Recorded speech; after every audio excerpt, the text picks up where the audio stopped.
Have you seen a salary range on any job listings lately? That could be because pay transparency laws are becoming more common in the United States.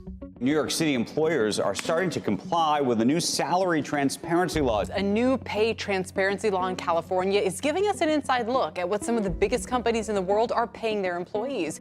The rising tide of pay transparency laws could give job seekers more leverage in 2023. It's okay to ask, and it's also okay to look for that information before you decide whether or not that's a job you really want to go after.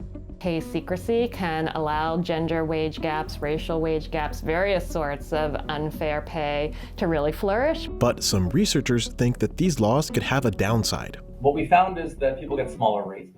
It slowed wage growth by approximately 1/3. It's still hard to make sure that people are compensated equitably and fairly. Why are so many people suddenly talking about how much they make? And is there any catch to this news?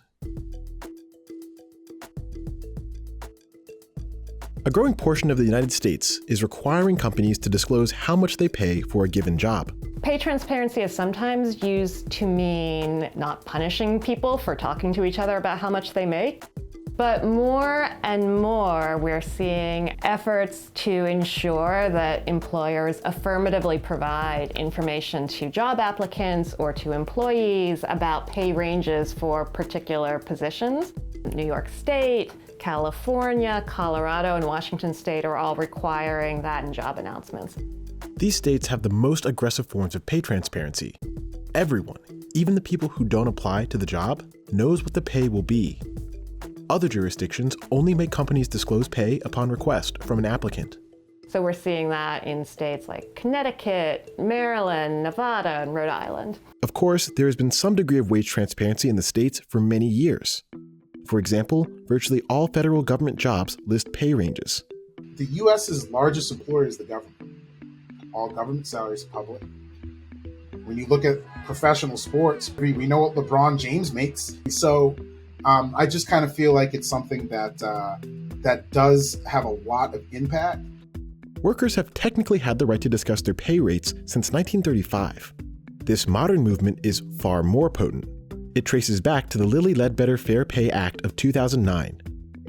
I went to work for Goodyear Tire and Rubber Company in Gadsden, Alabama, as a manager in production, that being in the factory. After 19 years, I go into work on my shift, and I find in my mail a note. It's the fourth of a sheet of paper torn with my name and 3 men. The note said Ledbetter made less than her peers, including folks that she had trained. She was basically being radically underpaid.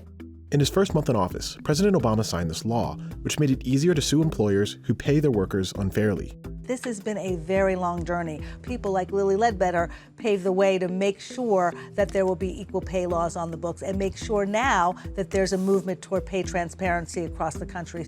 Other factors, like technology, are changing the conversation too. The internet has allowed that sort of information sharing to be sort of more normalized. It's easier. Sites like Glassdoor, where people share their salaries more or less anonymously, have, I think, started to shift the culture and the set of expectations. Gartner put out a research study that talked about whether employees believe that their pay is fair.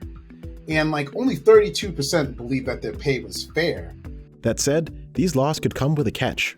There are these hidden effects, and it looks like pay transparency through this bargaining channel does very much affect wages, and the effect is typically not positive.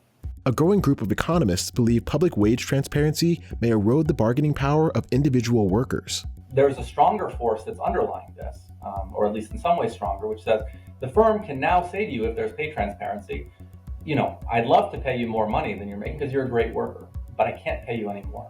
And the reason I can't pay you more is as soon as I pay you, a little bit more than what other people are making, they're all going to see that and they're going to come, breaking down my door asking for a raise. Bobak Pakzad-Hurson is an economist at Brown University.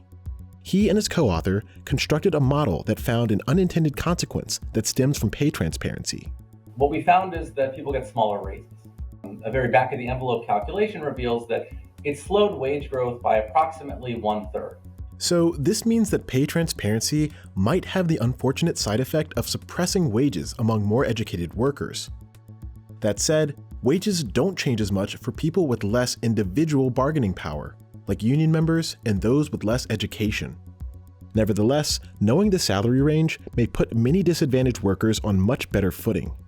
The issue that researchers have found that perhaps overall wages decline by a couple of percentage points once there is a pay transparency law in place, that pales in comparison to the double-digit percentage differences in pay when you're looking at perhaps women and men, blacks and whites, Latinos and whites. There were some groups that were getting paid so much more than others for reasons that had nothing to do with their qualifications or very little to do with the experience they had going into that job. This is not only my earnings for my income and my family back when I was working, but this is my retirement. It was my 401k. It was my Social Security. Everything, it depends on what I got paid. And because I never got that money and I got shortchanged, my retirement is extremely low. And I'm better off than some of the other women across the nation and minorities. But it is so critical that this get changed. Also, in recent years, some companies have avoided posting jobs in places that have pay transparency laws. Colorado was the first state to require salary ranges in job postings, and when Colorado required that, in the immediate aftermath, there were some companies that tried to get a little cute and in their postings said, you can do this anywhere in the country except Colorado. You can't really do that when you have industry leaders like New York and California requiring this. So I think it could actually backfire on some companies if they list a certain state or a certain area that has pay transparency laws as an area where they're not necessarily looking for candidates. To me, that's a red flag. Salary transparency does give workers some information to negotiate. This could cause problems for hiring managers around the country. A lot of these companies just are not ready. They're not ready because of fear of the fallout of their current employees, compression. So 31% of employers don't feel like they're prepared to comply. Employers are very, very nervous of their existing employees being upset of the salary ranges. Finding out the pay of other people affects, at least in the short run, people's morale. But there are some nuances. So a recent study finds that if you find that your boss is paid more, that might actually increase your morale because you can say, well, great, 5 years from now I might be in that position, and so let me work harder to get there. These new laws are coming about in a tight labor market. When we're looking at an unemployment rate as low as it is right now, this is a great opportunity for many workers to seek another position. In 2023, transparency is giving job seekers more power. Experts believe that anyone looking to make a switch should move fast. Quits are falling from pandemic highs as the Federal Reserve tightens the economy. Our model predicts that we should see more muted effects whenever there's a tighter labor market. That said, there could be another unintended consequence. Transparency requirements may push companies to seek out talent without advertising publicly. All the same, many people believe pay transparency is a win-win for businesses and employees alike. That helps get a better match between applicant and employer. It saves everybody time to know that at the front end. Also, keep in mind that this is about career growth too. Pay transparency laws present an opportunity for you to ask for more than just pay. Things like mentorship, travel to conferences, getting professional development. I also think it's important to start the conversation once you know what the pay is, or even if you don't, how do you determine that pay? What are the qualifications? What are the skills that are required? This puts a lot of control in the hands of the job seeker. You've got all this knowledge at your fingertips, just research it. You really need to talk to people and find out how is the job, how are these people as an employer, and how will we be treated. We do see that pay transparency policies across a number of labor markets have indeed decreased inequality in forms of the gender wage gap. I view that as a good thing. We also see across a number of studies that pay transparency lowers wages. I view that as a bad thing. Is the juice worth the squeeze in some sense? I think we have to weigh these trade-offs, and I think that's for policymakers and voters to decide.